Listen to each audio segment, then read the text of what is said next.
ਸਤਿ ਸ਼੍ਰੀ ਅਕਾਲ ਪੀਐਨਸੀਐਨ ਦੇਖ ਰਹੇ ਤੁਸੀਂ ਖਬਰਾਂ ਦੇ ਇਸ ਬੁਲੇਟਿਨ ਦੇ ਵਿੱਚ ਸਵਾਗਤ ਹੈ। ਖਬਰਾਂ ਦੀ ਸ਼ੁਰੂਆਤ ਕਰਾਂਗੇ ਹੈਡਲਾਈਨਸ ਦੇ ਨਾਲ। ਪਾਰਲੀਮੈਂਟ ਵਿੱਚ ਜਗਮੀਤ ਸਿੰਘ ਨੇ ਯੂਕਰੇਨੀਅਨ ਭਾਈਚਾਰੇ ਦੇ ਹੌਸਲੇ ਬਾਰੇ ਕਿਹਾ ਕਿ ਉਹ ਚੜ੍ਹਦੀ ਕਲਾ ਵਿੱਚ ਨੇ। ਯੂਕਰੇਨੀਅਨ ਰਾਸ਼ਟਰਪਤੀ ਨੇ ਕੈਨੇਡਾ ਵਾਸੀਆਂ ਨੂੰ ਕਲਪਨਾ ਕਰਨ ਦੇ ਲਈ ਕਿਹਾ ਕਿ ਜੇਕਰ ਕੈਨੇਡਾ ਦੇ ਉੱਤੇ ਇਸ ਸਮੇਂ ਬੰਬ ਡਿੱਗ ਰਹੇ ਹੁੰਦੇ ਤੇ ਨਾਲ ਹੀ ਕੈਨੇਡਾ ਵਾਸੀਆਂ ਦਾ ਧੰਨਵਾਦ ਵੀ ਕੀਤਾ। ਭਾਸ਼ਣ ਤੋਂ ਬਾਅਦ ਕਰੀਬ 3 ਮਿੰਟ ਪਾਰਲੀਮੈਂਟ ਵਿੱਚ ਗੂੰਜਦੀਆਂ ਰਹੀਆਂ ਤਾੜੀਆਂ।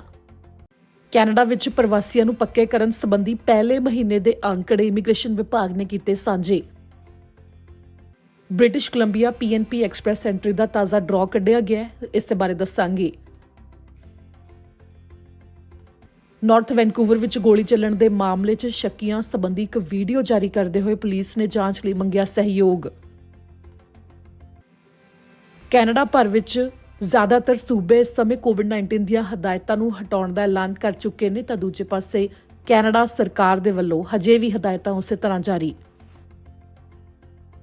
ਇਸ ਦੇ ਨਾਲ ਹੀ ਹੁਣ ਬੁਲੇਟਿਨ ਦੀ ਸ਼ੁਰੂਆਤ ਕਰਦੇ ਹਾਂ। ਜਿਵੇਂ ਕਿ ਅੱਜ ਕੈਨੇਡਾ ਦੀ ਪਾਰਲੀਮੈਂਟ ਦੇ ਵਿੱਚ ਯੂਕਰੇਨ ਦੇ ਰਾਸ਼ਟਰਪਤੀ ਦੇ ਵੱਲੋਂ ਸੰਬੋਧਨ ਕੀਤਾ ਗਿਆ। ਪੂਰੇ 12 ਮਿੰਟ ਦਾ ਭਾਸ਼ਣ ਦਿੱਤਾ ਗਿਆ, ਜਿਸ ਦੇ ਵਿੱਚ ਸ਼ੁਰੂਆਤ ਦੇ ਵਿੱਚ ਪ੍ਰਧਾਨ ਮੰਤਰੀ ਜਸਟਿਨ ਟਰੂਡੋ ਨੇ ਜਦੋਂ ਸਵਾਗਤ ਕੀਤਾ ਯੂਕਰੇਨ ਦੇ ਰਾਸ਼ਟਰਪਤੀ ਵਲੋਦੀਮੀਰ ਜ਼ੈਲੈਂਸਕੀ ਦਾ, ਤਾਂ ਉਸ ਮੌਕੇ ਆਪਣਾ ਦੋਸਤ ਕਹਿੰਦੇ ਹੋਏ ਸੰਬੋਧਨ ਕੀਤਾ ਉਹਨਾਂ ਨੇ। ਤੇ ਨਾਲ ਹੀ ਯੂਕਰੇਨ ਦੇ ਰਾਸ਼ਟਰਪਤੀ ਨੇ ਹਾਊਸ ਆਫ ਕਾਮਨਸ ਦੇ ਵਿੱਚ ਜਸਟਿਨ ਟਰੂਡੋ ਨੂੰ ਜਸਟਿਨ ਕਹਿੰਦੇ ਹੋਏ ਸੰਬੋਧਨ ਕੀਤਾ। ਤੇ ਨਾਲ ਹੀ ਜੋ ਮਹਿਮਾਨ ਬੈਠੇ ਸੀ ਤੇ ਕੈਨੇਡਾ ਵਾਸੀਆਂ ਨੂੰ ਇੱਕ ਵਾਰ ਇਹ ਕਲਪਨਾ ਕਰਨ ਦੇ ਵਾਸਤੇ ਕਿਹਾ ਕਿ ਜੇਕਰ ਕੈਨੇਡਾ ਦੇ ਵਿੱਚ ਅਜਿਹੇ ਹਾਲਾਤ ਹੁੰਦੇ ਕਿ ਕੈਨੇਡਾ ਦੇ ਉੱਤੇ ਹਮਲਾ ਹੋ ਜਾਂਦਾ ਤੇ ਪ੍ਰਧਾਨ ਮੰਤਰੀ ਜਸਟਿਨ ਟਰੂਡੋ ਨੂੰ ਕਿਹਾ ਕਿ ਉਹ ਕਲਪਨਾ ਕਰਕੇ ਦੇਖਣ ਜੇਕਰ ਉਹਨਾਂ ਦੇ ਬੱਚਿਆਂ ਨੂੰ ਰੋਜ਼ ਬੰਬ ਧਮਾਕੇ ਜੋ ਹੁੰਦੇ ਨੇ ਉਹਨਾਂ ਹਮਲਿਆਂ ਦੇ ਬਾਰੇ ਪਤਾ ਲੱਗਦਾ, ਓਟਵਾ 에ਅਰਪੋਰਟ ਦੇ ਉੱਤੇ ਹਮਲਾ ਹੁੰਦਾ, ਸੀਐਨ ਟਾਵਰ ਦੇ ਉੱਤੇ ਬੰਬ ਸੁੱਟ ਦਿੱਤਾ ਜਾਂਦਾ, ਕੁਝ ਅਜਿਹੀਆਂ ਗੱਲਾਂ ਕਹੀਆਂ ਗਈਆਂ ਕਿ ਕਲਪਨਾ ਕਰਕੇ ਦੇਖੀ ਜਾਵੇ ਕਿ ਉਹ ਇਸ ਸਮੇਂ ਕੀ ਮਹਿਸੂਸ ਕਰ ਰਹੇ ਨੇ। ਜਿਨ੍ਹਾਂ ਕਿਹਾ ਕਿ ਉਹ ਅਜਿਹਾ ਚਾਹੁੰਦੇ ਨਹੀਂ ਕਿ ਅਜਿਹਾ ਕਦੀ ਵੀ ਹੋਵੇ, ਪਰ ਜੋ ਇਸ ਸਮੇਂ ਉਹ ਮਹਿਸੂਸ ਕਰ ਰਹੇ ਨੇ ਉਸ ਨੂੰ ਖੁਦ ਦੇ ਉੱਤੇ ਕਲਪਨਾ ਕਰਕੇ ਦੇਖਣ ਨਾਲ ਹੀ ਮਹਿਸੂਸ ਕੀਤਾ ਜਾ ਸਕਦਾ ਹੈ, ਜਿਸ ਦਾ ਜ਼ਿਕਰ ਕੀਤਾ। ਇੱਕ ਵਾਰ ਉਹ ਭਾਵੁਕ ਵੀ ਹੋਏ ਤਾਂ ਇਸ ਮੌਕੇ ਕੈਨੇਡਾ ਵਾਸੀਆਂ ਦੇ ਉਹ ਧੰਨਵਾਦੀ ਨੇ, ਇਹ ਵੀ ਉਹਨਾਂ ਨੇ ਕਿਹਾ ਅੰਤ ਦੇ ਵਿੱਚ। ਤੇ ਇਸ ਮੌਕੇ ਜੋ ਕੈਨੇਡਾ ਦੇ ਵੱਲੋਂ ਮਦਦ ਦਿੱਤੀ ਜਾ ਰਹੀ ਹੈ ਤੇ ਨਾਲ ਹੀ ਖੁਦ ਨੂੰ ਹੌਸਲੇ ਦੇ ਵਿੱਚ ਦੱਸਦੇ ਹੋਏ ਉਹਨਾਂ ਨੇ ਕਿਹਾ ਕਿ ਉਹਨਾਂ ਨੂੰ ਭਰੋਸਾ ਹੈ ਕਿ ਉਹ ਜਿੱਤਣਗੇ, ਜਿਸ ਦਾ ਜ਼ਿਕਰ ਉਹਨਾਂ ਨੇ ਕੀਤਾ। ਤੇ ਜਦੋਂ ਇਹ ਸੰਬੋਧਨ ਕੀਤਾ ਤਾਂ ਉਸ ਤੋਂ ਬਾਅਦ ਕੈਨੇਡਾ ਦੀ ਪਾਰਲੀਮੈਂਟ ਦੇ ਵਿੱਚ 3 ਮਿੰਟ ਤੱਕ ਲਗਾਤਾਰ ਤਾੜੀਆਂ ਵੱਜਦੀਆਂ ਰਹੀਆਂ। ਤੇ ਇਸ ਮੌਕੇ ਜੋ ਪਾਰਲੀਮੈਂਟ ਦੇ ਵਿੱਚ ਜਿੰਨੇ ਵੀ ਮਹਿਮਾਨ ਲੋਕ ਸਭਾ ਮੈਂਬਰ ਪ੍ਰਧਾਨ ਮੰਤਰੀ ਜਸਟਿਨ ਟਰੂਡੋ ਤੇ ਹੋਰ ਪਹੁੰਚੇ ਹੋਏ ਸਨ, ਸਾਰਿਆਂ ਨੇ ਰਿਬਨ ਲਗਾਏ ਹੋਏ ਸੀ ਨੀਲੇ ਤੇ ਪੀਲੇ ਰੰਗ ਦੇ, ਜੋ ਕਿ ਯੂਕਰੇਨ ਦੇ ਝੰਡੇ ਦਾ ਰੰਗ ਹੈ। ਤੇ ਇਸੇ ਨੂੰ ਮਹੱਤਤਾ ਦਿੰਦੇ ਹੋਏ ਰਿਬਨ ਲਗਾਏ ਹੋਏ ਸਨ ਤੇ ਸਮਰਥਨ ਦਿੰਦੇ ਹੋਏ ਕਿ ਯੂਕਰੇਨ ਦਾ ਸਮਰਥਨ ਕਰਦੇ ਨੇ ਤੇ ਹਰ ਪੱਖੋਂ ਜਿੰਨੀ ਹੋ ਸਕਦੀ ਹੈ ਉਹ ਮਦਦ ਕਰ ਰਹੇ ਨੇ। ਤਾਂ ਇਸ ਮੌਕੇ ਇਸ ਸੰਬੋਧਨ ਤੋਂ ਬਾਅਦ ਫਿਰ ਤੋਂ ਪ੍ਰਧਾਨ ਮੰਤਰੀ ਜਸਟਿਨ ਟਰੂਡੋ ਸਮੇਤ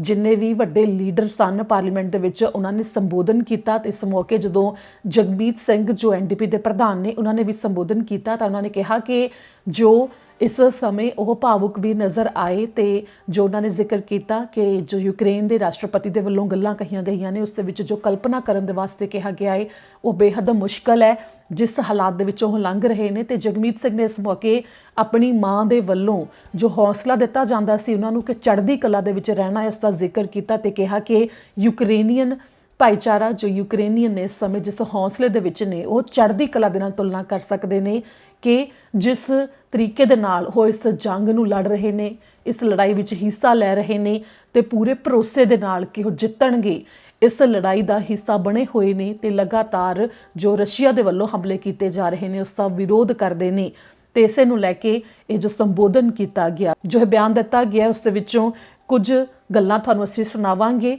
ਬਾਕੀ ਜੇਕਰ ਤੁਸੀਂ ਯੂਕਰੇਨ ਦੇ ਰਾਸ਼ਟਰਪਤੀ ਦੇ ਪੂਰੇ ਭਾਸ਼ਣ ਨੂੰ ਸੁਣਨਾ ਹੈ ਤਾਂ ਉਹ ਵੀ ਅਸੀਂ ਸੋਸ਼ਲ ਮੀਡੀਆ ਪਲੇਟਫਾਰਮਸ ਦੇ ਉੱਤੇ ਤੁਸੀਂ ਦੇਖ ਸਕਦੇ ਹੋ ਪੂਰੀ ਵੀਡੀਓ, ਜਿਸ ਦੇ ਵਿੱਚ ਜਿਹੜੀਆਂ ਗੱਲਾਂ ਉਹਨਾਂ ਨੇ ਕਹੀਆਂ ਨੇ ਹਾਊਸ ਆਫ ਕਾਮਨਸ ਦੇ ਵਿੱਚ ਜੋ ਯੂਕਰੇਨ ਦੇ ਰਾਸ਼ਟਰਪਤੀ ਨੇ ਉਹ ਵੀ ਤੁਸੀਂ ਸੁਣ ਸਕਦੇ ਹੋ। I struggle to find the words to describe it. I think about something my mom always taught me, this phrase in Punjabi. It's chardi kala. And I always misunderstood what it meant. She says it means rising spirits. And she always said it's rising spirits in the face of difficult odds. And I can't think a moment to describe the courage of Ukrainians, the courage of President Zelensky. I can't think of a a more fitting moment to describe that as Chardi Kala, as rising spirits, as a defiant optimism in the face of one of the largest armies in the world. Ukrainians are saying, we will not back down, we will not give up, and we are so incredibly inspired by them for their fight for democracy, for their fight for freedom, and we stand in full solidarity. We wish their Chardi Kala, their rising spirits, their defiant optimism to continue, and we will be with you every step of the way. Thank you. ਇਸ ਦੇ ਨਾਲ ਹੀ Canada ਦੇ ਵਿੱਚ ਜੋ ਇਸ ਸਮੇਂ immigration ਦਾ ਕੰਮ ਚੱਲ ਰਿਹਾ ਹੈ ਤੇ ਇਸ ਨੂੰ ਲੈ ਕੇ ਕੈਨੇਡਾ ਦੇ ਇਮੀਗ੍ਰੇਸ਼ਨ ਵਿਭਾਗ ਨੇ ਜੋ ਤਾਜ਼ਾ ਜਾਣਕਾਰੀ ਸਾਂਝੀ ਕੀਤੀ ਹੈ ਕਿ ਪਹਿਲੇ ਮਹੀਨੇ ਸਾਲ 2022 ਦੇ ਕਿੰਨਿਆਂ ਨੂੰ PR ਦਿੱਤੀ ਗਈ ਹੈ, ਕਿੰਨਿਆਂ ਦਾ ਸਵਾਗਤ ਕੀਤਾ ਗਿਆ, ਉਸ ਦੇ ਬਾਰੇ ਜਾਣਕਾਰੀ।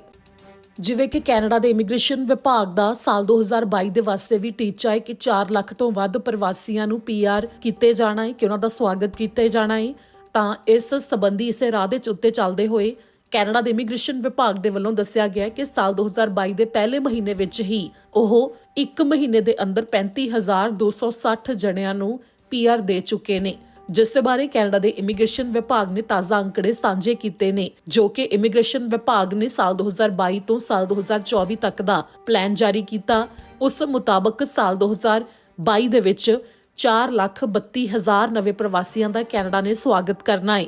ਤੇ ਇਸ ਸਮੇਂ ਤੱਕ 1 ਮਹੀਨੇ ਵਿੱਚ 35,000 ਤੋਂ ਵੱਧ ਪ੍ਰਵਾਸੀ ਕੈਨੇਡਾ ਵਿੱਚ ਪੱਕੇ ਹੋ ਚੁੱਕੇ ਨੇ। ਕੈਨੇਡਾ ਦੇ ਇਤਿਹਾਸ ਵਿੱਚ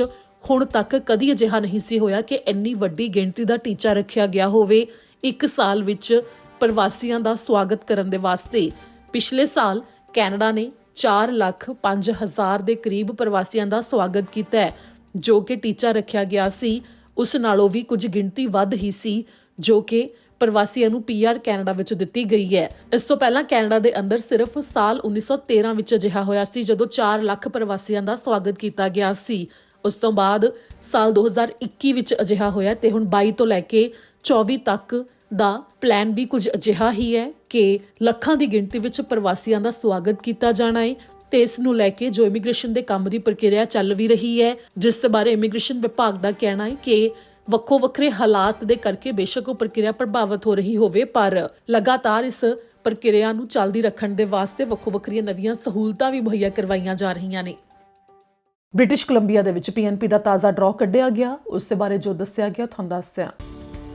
ਬ੍ਰਿਟਿਸ਼ ਕੋਲੰਬੀਆ ਦੇ ਇਮੀਗ੍ਰੇਸ਼ਨ ਵਿਭਾਗ ਨੇ ਤਾਜ਼ਾ ਡਰਾਅ ਕੱਢਿਆ। ਐਕਸਪ੍ਰੈਸ ਐਂਟਰੀ ਦਾ ਇਹ ਡਰਾਅ ਕੱਢਿਆ ਗਿਆ। PNP ਦਾ 14 ਮਾਰਚ 2022 ਨੂੰ ਡਰਾਅ ਕੱਢਿਆ ਗਿਆ, ਜਿਸ ਦੇ ਵਿੱਚ ਟੈਕ ਪਾਇਲਟ ਪ੍ਰੋਗਰਾਮ ਦੇ ਅਧੀਨ ਇੱਕ ਡਰਾਅ ਨਿਕਲਿਆ। ਉਸ ਦੇ ਵਿੱਚ 123 ਇਨਵੀਟੇਸ਼ਨ ਗਏ ਨੇ, ਜੋ ਕਿ ਸਕਿਲਡ ਵਰਕਰ ਤੇ ਇੰਟਰਨੈਸ਼ਨਲ ਗ੍ਰੈਜੂਏਟਸ ਨੂੰ ਗਏ ਨੇ, ਜਿਸ ਦੇ ਵਿੱਚ ਘੱਟੋ ਘੱਟ ਸਕੋਰ 85 ਤੱਕ ਰਿਹਾ ਹੈ। ਇਸ ਦੇ ਨਾਲ ਹੀ ਚਾਈਲਡ ਕੇਅਰ ਵਾਲਿਆਂ ਵਾਸਤੇ ਇੱਕ ਡਰਾਅ ਨਿਕਲਿਆ। ਉਸ ਦੇ ਵਿੱਚ 27 ਇਨਵੀਟੇਸ਼ਨ ਗਏ ਨੇ, ਜੋ ਕਿ ਸਕਿਲਡ ਵਰਕਰ ਤੇ ਇੰਟਰਨੈਸ਼ਨਲ ਗ੍ਰੈਜੂਏਟਸ ਦੇ ਵਾਸਤੇ ਗਏ ਨੇ, ਤੇ ਉਸ ਦੇ ਵਿੱਚ ਘੱਟੋ ਘੱਟ ਸਕੋਰ 85 ਤੱਕ ਰਿਹਾ ਹੈ। ਇੱਕ ਡਰਾਅ ਹੈਲਥ ਕੇਅਰ ਕਾਮਿਆਂ ਦੇ ਵਾਸਤੇ ਨਿਕਲਿਆ ਹੈ, ਜਿਸ ਦੇ ਵਿੱਚ ਵੀ ਘੱਟੋ ਘੱਟ ਸਕੋਰ 85 ਤੱਕ ਰਿਹਾ ਤੇ 21 ਦੇ ਨੇੜੇ ਇਨਵੀਟੇਸ਼ਨ ਗਏ ਨੇ, ਜਿਸ ਦੇ ਵਿੱਚ skilled worker, international graduate, entry level ਤੇ ਸੈਮੀ ਸਕਿਲਡ ਕਾਮੇ ਨੇ ਜੋ ਉਹ ਆਉਂਦੇ ਨੇ। ਤੇ ਇਸ ਦੇ ਨਾਲ ਹੀ ਇੱਕ ਡਰਾਅ ਹੈਲਥ ਕੇਅਰ ਕਾਮਿਆਂ ਦੇ ਵਾਸਤੇ ਨਿਕਲਿਆ, ਜੋ ਕਿ ਹੈਲਥ ਕੇਅਰ ਅਸਿਸਟੈਂਟਸ NOC 3413 ਦੇ ਅਧੀਨ। ਇਸ ਦੇ ਵਿੱਚ ਘੱਟੋ ਘੱਟ ਸਕੋਰ 63 ਤੱਕ ਗਿਆ ਹੈ, ਜੋ ਕਿ ਐਂਟਰੀ ਲੈਵਲ ਤੇ ਸੈਮੀ ਸਕਿਲਡ ਕਾਮਿਆਂ ਦੇ ਵਾਸਤੇ ਇਹ ਇਨਵੀਟੇਸ਼ਨ ਗਏ ਨੇ। ਦਰਅਸਲ ਜੋ 1 ਸਾਲ ਦਾ ਕੋਟਾ ਹੁੰਦਾ ਹੈ, ਉਸ ਮੁਤਾਬਕ ਇਹ ਹੈਲਥ ਕੇਅਰ ਕਾਮਿਆਂ ਦੇ ਜੋ ਡਰਾਅ ਹੈ ਉਹ ਨਿਕਲਣ ਲੱਗੇ ਨੇ, ਤੇ ਉਸ ਮੁਤਾਬਕ ਅੱਗੇ ਇਹਨਾਂ ਦੀ ਪ੍ਰਕਿਰਿਆ ਚੱਲੇਗੀ ਤੇ ਸੀਮਤ ਸਮਾਂ ਹੋਵੇਗਾ ਇਹਨਾਂ ਦੇ ਕੋਲ ਫਾਈਲ ਜਮ੍ਹਾਂ ਕਰਵਾਉਣ ਦੇ ਵਾਸਤੇ, ਜਿਸ ਤੋਂ ਬਾਅਦ ਜਦੋਂ ਵੀ BC-PNP ਦਾ ਅਪਰੂਵਲ ਆ ਜਾਂਦਾ 600 ਪੁਆਇੰਟ ਮਿਲ ਜਾਣਗੇ ਤੇ ਫਿਰ ਇਹ ਫੈਡਰਲ ਦੇ ਵਿੱਚ PR ਦੇ ਵਾਸਤੇ ਫਾਈਲ ਲਗਾ ਸਕਦੇ ਨੇ। ਤਾਂ ਨਾਰਥ ਵੈਨਕੂਵਰ ਵਿੱਚ ਇੱਕ ਗੋਲੀ ਚੱਲਣ ਦਾ ਜੋ ਮਾਮਲਾ ਸਾਹਮਣੇ ਆਇਆ ਸੀ, ਨਾਮੀ ਗੈਂਗਸਟਰ ਜਿਸ ਦਾ ਕਤਲ ਕੀਤਾ ਗਿਆ ਸੀ, ਤੇ ਉਸ ਮਾਮਲੇ ਵਿੱਚ ਸ਼ੱਕੀਆਂ ਦੀ ਭਾਲ ਦੇ ਵਾਸਤੇ ਹੁਣ ਪੁਲਿਸ ਨੇ ਇੱਕ ਵੀਡੀਓ ਜਾਰੀ ਕੀਤੀ ਹੈ ਤੇ ਸ਼ੱਕੀਆਂ ਨੂੰ ਲੱਭਣ ਦੇ ਵਾਸਤੇ ਸਹਿਯੋਗ ਮੰਗਿਆ। ਉੱਤਰੀ ਵੈਨਕੂਵਰ ਵਿੱਚ ਜੋ ਗੋਲੀਆਂ ਚੱਲਣ ਦਾ ਮਾਮਲਾ ਸਾਹਮਣੇ ਆਇਆ ਸੀ, ਰੀਅਲ ਕੈਨੇਡੀਅਨ ਸੁਪਰ ਸਟੋਰ ਦੀ ਪਾਰਕਿੰਗ ਵਿੱਚ 333 ਸੈਮੋਰ ਬੁਲੇਵਾਰਡ ਨਾਰਥ ਵੈਨਕੂਵਰ ਦੇ ਅੰਦਰ ਮਾਰਚ 11 2022 ਨੂੰ ਦੁਪਹਿਰ ਦੇ 2:45 ਦੇ ਉੱਤੇ। ਉਸ ਦੇ ਬਾਰੇ ਪੁਲਿਸ ਨੇ ਜਾਣਕਾਰੀ ਦੱਸੀ ਸੀ ਕਿ ਗੈਂਗਸਟਰ ਮਿਲਦ ਰਹੀਮੀ ਦਾ ਕਤਲ ਹੋਇਆ, ਜਿਸ ਤੇ ਗੋਲੀਆਂ ਮਾਰੀਆਂ ਗਈਆਂ ਸਨ, ਤੇ ਉਸ ਮਾਮਲੇ ਵਿੱਚ ਪੁਲਿਸ ਨੇ ਇੱਕ ਵਾਹਨ ਦੀ ਪਛਾਣ ਕੀਤੀ, ਜੋ ਕਿ ਗੋਲੀਆਂ ਮਾਰਨ ਆਏ ਵਿਅਕਤੀਆਂ ਦੇ ਵੱਲੋਂ ਵਰਤਿਆ ਗਿਆ ਹੋ ਸਕਦਾ ਹੈ, ਜਿਸ ਦੇ ਬਾਰੇ ਦੱਸਿਆ ਗਿਆ ਗੂੜੇ ਨੀਲੇ ਰੰਗ ਦੀ ਮਾਜ਼ਦਾ 3 ਗੱਡੀ ਸੀ, ਜਿਸ ਦੇ ਉੱਤੇ ਚੋਰੀ ਕੀਤੀ ਗਈ ਲਾਇਸੈਂਸ ਪਲੇਟ ਲੱਗੀ ਹੋਈ ਸੀ। ਤੇ ਸ਼ਨੀਵਾਰ ਮਾਰਚ 12 2022 ਨੂੰ ਸ਼ਾਮ ਦੇ 7 ਵਜੇ ਦੇ ਨੇੜੇ ਨਾਰਥ ਵੈਨਕੂਵਰ ਫਾਇਰ ਡਿਪਾਰਟਮੈਂਟ ਤੇ ਨਾਰਥ ਵੈਨਕੂਵਰ RCMP ਨੂੰ ਦੱਸਿਆ ਗਿਆ ਕਿ 300 ਬਲਾਕ ਤੇ ਇੱਕ ਗੱਡੀ ਨੂੰ ਅੱਗ ਲੱਗੀ ਹੋਈ ਮਿਲੀ ਹੈ ਤੇ ਪੁਲਿਸ ਮੁਤਾਬਕ ਇਹ ਉਹੀ ਗੱਡੀ ਸੀ ਜਿਸ ਨੂੰ ਕਿ ਸ਼ੱਕੀ ਮੰਨਦੇ ਹੋਏ ਪੁਲਿਸ ਅਧਿਕਾਰੀਆਂ ਵੱਲੋਂ ਲੱਭਿਆ ਜਾ ਰਿਹਾ ਸੀ ਤੇ ਹੁਣ ਪੁਲਿਸ ਅਧਿਕਾਰੀਆਂ ਨੇ ਇੱਕ ਵੀਡੀਓ ਸਾਂਝੀ ਕੀਤੀ ਹੈ ਜਿਸ ਦੇ ਵਿੱਚ ਦੱਸਿਆ ਗਿਆ ਹੈ ਕਿ 2 ਵਿਅਕਤੀ ਜੋ ਕਿ ਇਸ ਵਾਹਨ ਨਾਲ ਸੰਬੰਧਿਤ ਹੋ ਸਕਦੇ ਨੇ ਤੇ ਤਸਵੀਰਾਂ ਸਾਂਝੀਆਂ ਕੀਤੀਆਂ ਗਈਆਂ ਨੇ ਜਿਸ ਦੇ ਬਾਰੇ ਜੇਕਰ ਕਿਸੇ ਨੂੰ ਵੀ ਕੋਈ ਜਾਣਕਾਰੀ ਹੋਵੇ ਤਾਂ iHit ਨਾਲ ਸੰਪਰਕ ਕੀਤਾ ਜਾ ਸਕਦਾ ਹੈ। ਇੰਟੀਗ੍ਰੇਟਿਡ ਹੋਮਿਸਾਈਡ ਇਨਵੈਸਟੀਗੇਸ਼ਨ ਟੀਮ ਮਾਮਲੇ ਦੀ ਜਾਂਚ ਕਰ ਰਹੀ ਹੈ ਤੇ ਟੀਮ ਦੇ ਵੱਲੋਂ ਜਾਂਚ ਦੇ ਲਈ ਸਹਿਯੋਗ ਮੰਗਿਆ ਜਾ ਰਿਹਾ ਹੈ। ਇਸ ਦੇ ਵਿੱਚ ਜਾਂਚ ਟੀਮ ਦਾ ਕਹਿਣਾ ਹੈ ਕਿ ਜੇਕਰ ਕਿਸੇ ਕੋਲ ਡੈਸ਼ ਕੈਮ ਜਾਂ CCTV ਫੁਟੇਜ ਹੋਵੇ ਸ਼ੁੱਕਰਵਾਰ ਦਿਨ ਦੀ ਮਾਰਚ 11 2022 ਨੂੰ ਦੁਪਹਿਰ ਦੇ 2:30 ਵਜੇ ਤੋਂ ਲੈ ਕੇ ਦੁਪਹਿਰ ਦੇ 3:30 ਵਜੇ ਤੱਕ ਤੇ ਸ਼ਨੀਵਾਰ ਮਾਰਚ 12 2022 ਨੂੰ ਸ਼ਾਮ ਦੇ 6:30 ਵਜੇ ਤੋਂ ਲੈ ਕੇ ਸ਼ਾਮ ਦੇ 7:30 ਵਜੇ ਤੱਕ ਦੀ ਉਨ੍ਹਾਂ ਥਾਵਾਂ ਦੇ ਉੱਤੇ ਜੋ ਪੁਲਿਸ ਦੇ ਵੱਲੋਂ ਦੱਸਿਆ ਗਿਆ ਜਿੱਥੇ ਗੋਲੀ ਚੱਲੀ ਤੇ ਨਾਲ ਹੀ ਜਿੱਥੇ ਗੱਡੀ ਨੂੰ ਅੱਗ ਲੱਗੀ ਹੋਈ ਮਿਲੀ ਤਾਂ ਪੁਲਿਸ ਨਾਲ ਸੰਪਰਕ ਜ਼ਰੂਰ ਕੀਤਾ ਜਾਵੇ।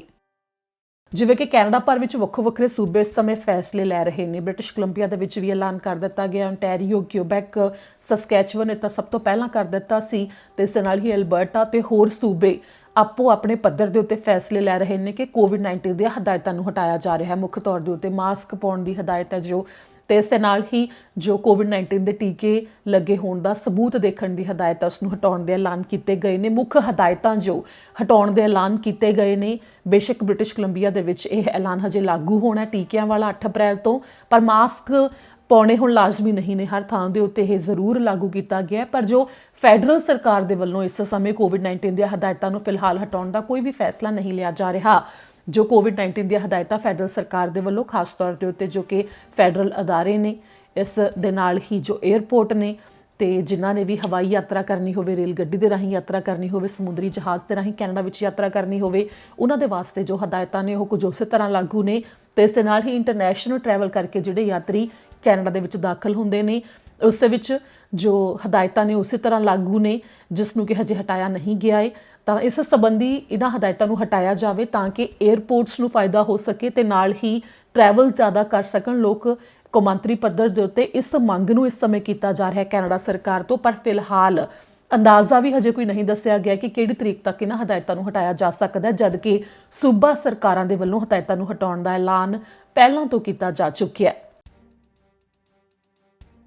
ਅੱਗੇ ਜਾਣਕਾਰੀ ਹੈ ਕਿ ਖਾਸ ਤੌਰ ਦੇ ਉੱਤੇ ਐਬਸਫਰਡ ਬ੍ਰਿਟਿਸ਼ ਕੋਲੰਬੀਆ ਦਾ ਸ਼ਹਿਰ ਹੈ ਜੋ ਉੱਥੋਂ ਦੇ ਵਸਨੀਕ ਨੇ ਉਹਨਾਂ ਦੇ ਵਾਸਤੇ ਕਿ ਐਬਸਫਰਡ ਪੁਲਿਸ ਦੇ ਵੱਲੋਂ ਇੱਕ ਸਹੂਲਤ ਦਿੱਤੀ ਜਾ ਰਹੀ ਹੈ ਕਿ ਜੋ ਲਗਾਤਾਰ ਮਾਰਕੀਟ ਪਲੇਸ ਜਾਂ ਕ੍ਰੇਗਲਿਸਟ ਤੋਂ ਜੋ ਲੁੱਟ ਦੇ ਮਾਮਲੇ ਸਾਹਮਣੇ ਆ ਰਹੇ ਸਨ ਕਿ ਅਣਜਾਣ ਵਿਅਕਤੀ ਕੁਛ ਨਾ ਕੁਝ ਖਰੀਦਣ ਜਾਂ ਵੇਚਣ ਵਾਸਤੇ ਜੋ ਉੱਥੇ ਖਰੀਦਦਾਰੀ ਕਰਦੇ ਸਨ ਜਾਂ ਕੋਈ ਚੀਜ਼ ਵੇਚਣ ਨੂੰ ਬੁਲਾਉਂਦੇ ਸਨ, ਉਹਨਾਂ ਨੂੰ ਬੁਲਾ ਲੈਂਦੇ ਸੀ ਤੇ ਬਾਅਦ ਵਿੱਚ ਉਹਨਾਂ ਨੂੰ ਲੁੱਟ ਲੈਂਦੇ ਸੀ ਜਾਂ ਫਿਰ ਹਮਲਾ ਉਹਨਾਂ ਦੇ ਉੱਤੇ ਕਰਦੇ ਸੀ ਜਾਂ ਫਿਰ ਈਮੇਲ ਦੇ ਉੱਤੇ ਪਹਿਲਾਂ ਪੈਸੇ ਕੋਈ ਮੰਗਵਾ ਲਵੇ ਤੇ ਬਾਅਦ ਵਿੱਚ ਨਾ ਉਹ ਫੋਨ ਚੁੱਕਦੇ ਨੇ ਤੇ ਨਾ ਹੀ ਉਸ ਤੋਂ ਬਾਅਦ ਕੋਈ ਜਵਾਬ ਦਿੱਤਾ ਜਾਂਦਾ ਹੈ। ਕੁਝ ਅਜਿਹੇ ਮਾਮਲੇ ਸਾਹਮਣੇ ਆ ਰਹੇ ਸਨ ਜਿਸ ਦੀਆਂ ਸ਼ਿਕਾਇਤਾਂ ਲਗਾਤਾਰ ਸਾਹਮਣੇ ਆ ਰਹੀਆਂ ਸੀ ਕਿ ਆਨਲਾਈਨ ਕੁਝ ਅਜਿਹੇ ਫਰਾਡ ਨਾ ਹੋਣ ਉਸ ਨੂੰ ਰੋਕਣ ਦੇ ਵਾਸਤੇ ਐਬਸਫਰਡ ਪੁਲਿਸ ਡਿਪਾਰਟਮੈਂਟ ਨੇ ਆਪਣੇ ਵਿਭਾਗ ਦੇ ਵਿੱਚ 2 ਪਾਰਕਿੰਗ ਸਪੌਟ ਅਜਿਹੇ ਬਣਾਏ ਨੇ ਜਿੱਥੇ ਜਾ ਕੇ ਜੋ ਬੋਰਡ ਵੀ ਦੇਖਿਆ ਜਾ ਸਕਦਾ ਹੈ ਬਾਈ ਐਂਡ ਸੈਲ, ਉਸ ਦੇ ਉੱਤੇ ਲਿਖਿਆ ਹੋਇਆ ਹੈ। ਵੀਡੀਓ ਵੀ ਸਾਂਝੀ ਕੀਤੀ ਗਈ ਹੈ ਜੋ ਕਿ ਤੁਸੀਂ ਦੇਖ ਸਕਦੇ ਹੋ। ਇਹ 2 ਪਾਰਕਿੰਗ ਸਪੌਟ ਨੇ ਜਿੱਥੇ ਜਾ ਕੇ ਜੇਕਰ ਕਿਸੇ ਨੇ ਮਾਰਕੀਟ ਪਲੇਸ ਦੇ ਉੱਤੇ ਜਾਂ ਫਿਰ ਕ੍ਰੇਗਲਿਸਟ ਜਾਂ ਫਿਰ ਸੋਸ਼ਲ ਮੀਡੀਆ ਸਾਈਟਸ ਦੇ ਉੱਤੇ ਕਿਸੇ ਵੀ ਅਣਜਾਣ ਵਿਅਕਤੀ ਨੂੰ ਮਿਲੇ ਹੋ ਤੇ ਆਪਣੇ ਸ਼ਹਿਰ ਦੇ ਵਿੱਚ ਹੀ ਤੁਸੀਂ ਉਸ ਤੋਂ ਕੋਈ ਸਮਾਨ ਖਰੀਦ ਰਹੇ ਹੋ ਜੋ ਕਿ ਵਰਤਿਆ ਹੋਇਆ ਸਮਾਨ ਕਈਆਂ ਵੱਲੋਂ ਵੇਚਿਆ ਜਾਂਦਾ, ਕਈਆਂ ਵੱਲੋਂ ਨਵਾਂ ਸਮਾਨ ਵੀ ਖੁਦ ਛੋਟਾ ਜਿਹੜਾ ਵਪਾਰ ਦੀ ਤਰ੍ਹਾਂ ਕੰਮ ਕੀਤਾ ਜਾਂਦਾ ਸੋਸ਼ਲ ਮੀਡੀਆ ਦੇ ਉੱਤੇ, ਤਾਂ ਕੁਝ ਇਸ ਤਰ੍ਹਾਂ ਜੇਕਰ ਕੋਈ ਖਰੀਦਦਾਰੀ ਕਰ ਰਿਹਾ ਹੈ ਤਾਂ ਇਸ ਥਾਂ ਦੇ ਉੱਤੇ ਆ ਕੇ ਤੁਸੀਂ ਉਹ ਖਰੀਦਦਾਰੀ ਕਰ ਸਕਦੇ ਹੋ ਤੇ ਪੈਸੇ ਦਾ ਵੀ ਲੈਣ ਦੇਣ ਕਰ ਸਕਦੇ ਹੋ ਤਾਂ ਕਿ ਸੁਰੱਖਿਅਤ ਮਾਹੌਲ ਦੇ ਵਿੱਚ ਅਜਿਹਾ ਕੀਤਾ ਜਾ ਸਕੇ। ਜੋ ਇਹ ਸਹੂਲਤ ਹੈ ਦਿੱਤੀ ਜਾ ਰਹੀ ਹੈ ਜਿਸ ਦੇ ਬਾਰੇ ਅੱਗੇ ਤੋਂ ਅੱਗੇ ਤੁਸੀਂ ਜਿੰਨੇ ਵੀ ਤੁਹਾਨੂੰ ਅੱਗੇ ਦੋਸਤ ਮਿੱਤਰ ਜਾਣਦੇ ਨੇ ਤੇ ਜੋ ਐਬਸਫਰਡ ਦੇ ਵਿੱਚ ਰਹਿੰਦੇ ਨੇ ਜਾਂ ਫਿਰ ਆਲੇ ਦੁਆਲੇ ਦੇ ਸ਼ਹਿਰਾਂ ਦੇ ਵਿੱਚ ਵੀ ਉਹ ਵੀ ਇਸ ਸਹੂਲਤ ਦੀ ਵਰਤੋਂ ਕਰ ਸਕਦੇ ਨੇ ਜਿਨ੍ਹਾਂ ਨੂੰ ਤੁਸੀਂ ਅੱਗੇ ਤੋਂ ਅੱਗੇ ਜਾਣਕਾਰੀ ਦੇ ਸਕਦੇ ਹੋ। ਇਸ ਦੇ ਨਾਲ ਹੀ ਅੱਜ ਦੇ ਇਸ ਬੁਲੇਟਿਨ ਦੇ ਵਿੱਚ ਇੰਨਾ ਹੀ। ਮੈਨੂੰ ਦਿਓ ਇਜਾਜ਼ਤ। ਸਤਿ ਸ਼੍ਰੀ ਅਕਾਲ।